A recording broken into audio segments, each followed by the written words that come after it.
Hello guys. நம்ம இந்த வீடியோவில் என்ன டிஸ்கஸ் பண்ண போகிறோம் அப்படின்னு பார்த்தோம்னா, நம்ம 8th புக்கில் 9th இயலுடைய இலக்கணம் தான் டிஸ்கஸ் பண்ண போகிறோம். அணி இலக்கணம். ஸோ இதோட வந்து பார்த்தீங்க அப்படின்னா 8th புக்கில் உள்ள இலக்கண பாட்டு ஃபுல்லாக கம்ப்ளீட் ஆகுது. ஆல்ரெடி 6th புக் 7th புக்கில் உள்ள இலக்கணம் ஃபுல்லாகவே கம்ப்ளீட் பண்ணியாச்சு. இதோட 8th புக்கில் உள்ள இலக்கணமும் ஃபுல்லாக முடிஞ்சிடும். ஓகேவா? நான் இன்னும் படிக்க ஸ்டார்ட் பண்ணலை அப்படின்னாங்க நம்மளோட பிளேலிஸ்ட்டில் ஃபஸ்ட்டில் இருந்து நம்ம என்ன பண்ணிட்டு இருக்கோம் அப்படின்னா இலக்கணம் போட்டுட்ருக்கோம். ஸோ அதை போய் படிங்க.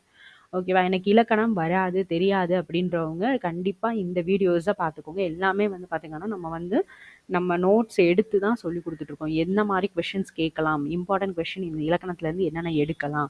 ஸோ அந்த மாதிரி நம்ம ரீட் பண்ணி ஒன் பை ஒன்னாக ரீட் பண்ணி ஸோ என்ன மாதிரி கொஷின்ஸ் எடுக்கலாம், ரொம்ப இம்பார்ட்டன்ட் என்னென்ன அப்படின்றத பார்த்து தான் நம்ம என்ன பண்ணியிருக்கோம்னா நோட்ஸ் எடுத்து கொடுத்துருக்கோம்.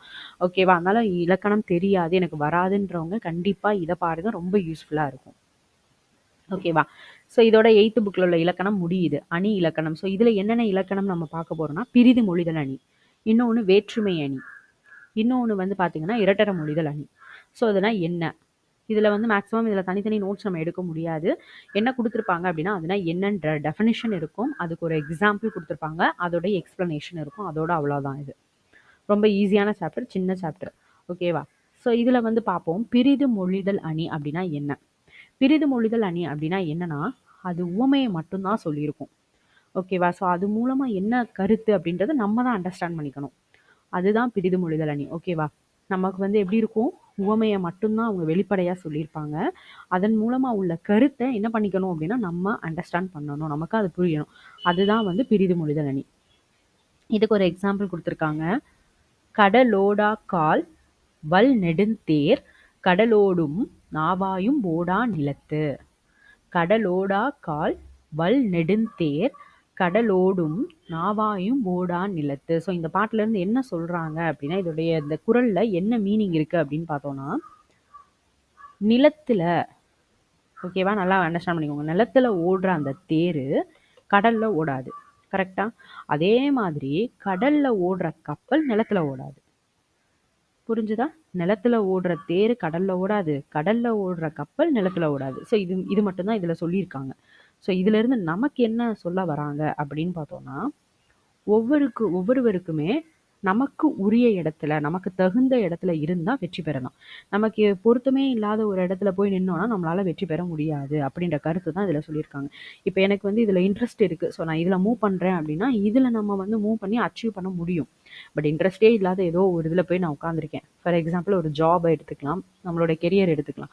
ஸோ எனக்கு பிடிச்ச ஒரு ப்ரொஃபஷனல் நான் வந்து சூஸ் பண்ணியிருக்கேன் அப்படின்னா நான் ஈஸியாக என்ன செஞ்சிருவேன் அப்படின்னா மூவ் ஆகி க்ரோத் ஆகி அப்படியே போயிடுவேன். அதே எனக்கு பிடிக்காத ஒன்று அப்படின்னா அதில் நம்ம வந்து வெற்றி பெற நம்ம வந்து பண்ணலாமே தவிர்த்து நம்மளால் அதில் வந்து என்ன பண்ண முடியாதுன்னா அச்சீவ் பண்ண முடியாது. ஸோ அதை தான் இதில் மீன் பண்ணியிருக்காங்க. ஓகேவா? கடலோடா கால் வல் நெடுந்தேர் கடலோடும் நாவாயும் ஓடா நிலத்து. ரைட்டா? அவ்வளோதான் பிரிது மொழிதல் அணி. நெக்ஸ்ட் பார்க்குறது என்னது அப்படின்னா வேற்றுமை அணி. வேற்றுமை அணி அப்படின்னா என்ன அப்படின்னா வேற ஒன்றுமே கிடையாது. ரெண்டு பொருளுக்கு இடையில ரெண்டுமே ஒன்று தான், ஒரே தன்மை தான். பட் ஆனால் இது வேற அது வேற அந்த மாதிரி வேறுபடுத்தியிருப்பாங்க. முதல்ல அதோடைய ஒற்றுமையை சொல்லி அதுக்கடுத்து இதுலேருந்து இது டிஃப்ரெண்ட் வேற அப்படின்றத சொல்லியிருப்பாங்க. இதுக்கு என்ன எக்ஸாம்பிள் பார்க்குறோம் அப்படின்னா, தீயினால் சுட்டப்புண் உள்ளாறு மாறாதே நாவினால் சுட்டவடு. ஓகேவா? தீயினால் சுட்ட புண் உள்ளாரும் ஆறாதே நாவினால் சுட்டவடு. ஸோ இந்த திருக்குறளுக்கு மீனிங் எல்லாருக்குமே தெரியும்.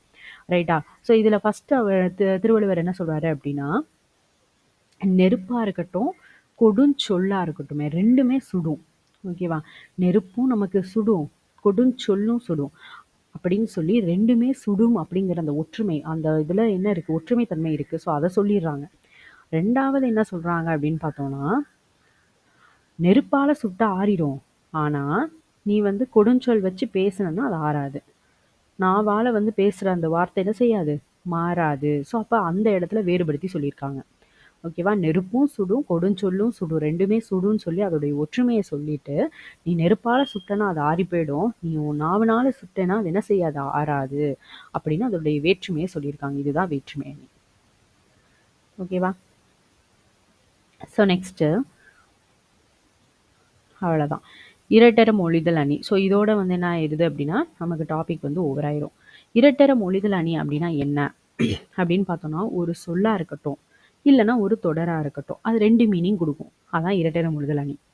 இந்த இரட்டரை மொழிதல் அணிக்கு இன்னொரு பெயர் என்னன்னு கேட்கலாம். ஸ்லேடை அணி. நோட் பண்ணிக்கோங்க. இரட்டரை மொழிதல் அணியுடைய இன்னொரு பெயர் ஸ்லேடை அணி. ஓகேவா? ஒரு சொல்லா இருக்கும், இல்ல ஒரு தொடரா இருக்கும். அது 2 மீனிங் குடுக்கும். ஓகேவா? 2 மீனிங் குடுக்கிறதுனால தான் இதை இரட்டரை மொழிதல் அணின்னு சொல்றாங்க. அதை ஸ்லேடை அணின்னு நம்ம சொல்லலாம். ஓகேவா? இதோட எக்ஸாம்பிள் வந்து புக்ல பார்த்துருவோம். அது அப்படியே வந்து எக்ஸாம்பிள் அதே தான். ஓடும் இருக்கும் அதனுள் வாய் வெளுத்திருக்கும் நாடும் குலை தனக்கு நாணாது சேடியே தீங்காயது இல்லா திருமலை ராயன் வரையில் தேங்காயும் நாயும் நேர் செப்பு. ஓடும் இருக்கும் அதனுள் வாய் வெளுத்திருக்கும் நாடும் குலைதனக்கு நாணாது சேடியே தீங்காயது இல்லா திருமலை ராயன் வரையில் தேங்காயும் நாயும் நேர் செப்பு. ஸோ இப்போ இதுல இருந்து என்ன சொல்ல வராங்க அப்படின்னு பார்த்தோம்னா, அதோட மீனிங் என்ன அப்படின்னு பார்த்தோம்னா, தேங்காய் நாய் இந்த ரெண்டுக்குமே பொருந்துற மாதிரி இருக்கும். இதோட மீனிங் வந்து தேங்காய்க்கும் பொருந்தும், நாய்க்கும் பொருந்தும். ஓகேவா? ஸோ 2 பொருள் தருது. என்ன அப்படின்னு சொல்றாங்கன்னா, தேங்காயில் என்ன இருக்கும்? ஓடு இருக்கும். அந்த ஓடை உடைச்சு உள்ள பார்த்தீங்கன்னா அது வெள்ளை கலர்ல இருக்கும். அந்த தேங்காய் கரெக்டா? அப்போ உள்ள வெண்மை நிறத்துல இருக்கும். அதே மாதிரி கோணல் இல்லாம அது என்ன இருக்கும்? ஒரு கொலையா தொங்கும். ரைட்டா? ஸோ இது தேங்காயை பத்தி. நாயை பத்தி என்ன இதுல சொல்றாங்கன்னா, நாய் வந்து சில சமயம் என்ன செஞ்சுட்டு இருக்கும்? ஓடிட்டு இருக்கும். அது ஒரு இடத்துல படுத்து இருக்கும். அதோட வாய் பார்த்தீங்கன்னா உள்ள வெள்ளையா இருக்கும்.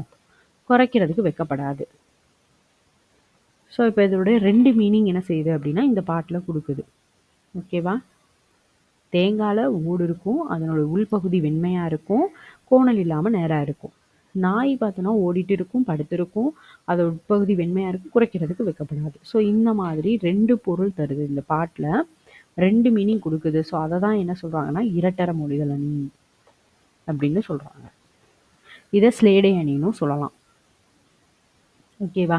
ஸோ இதோட என்ன ஆச்சு அப்படின்னு பார்த்தோம்னா, இந்த 8th புக்கில் இருக்கிற எல்லா இலக்கணமுமே நம்ம படித்தாச்சு. ஓகேவா? ஸோ இது வரைக்கும் பார்த்தீங்க அப்படின்னா நம்ம அணியிலே என்னென்ன படிச்சிருக்கோம் அப்படின்றத ஒரு லைட்டாக இருக்க பார்ப்போம். ஃபஸ்ட்டு வந்து பார்த்தீங்கன்னா இயல்பு நவிர்ச்சி அணி பார்த்தோம், உயர்வு நவிர்ச்சி அணி படித்தோம், உவமை அணி படித்தோம், எடுத்துக்காட்டு உவமை அணி படித்தோம், இல்பொருள் உவமை அணி படிச்சிருந்தோம். ஓகேவா?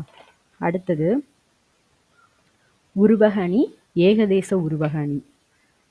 அடுத்தது பிரிது மொழிதல் அணி, வேற்றுமை அணி, இரட்டரை மொழிதல் அணி. கிட்டத்தட்ட 10 அணி நம்ம படித்தாச்சு.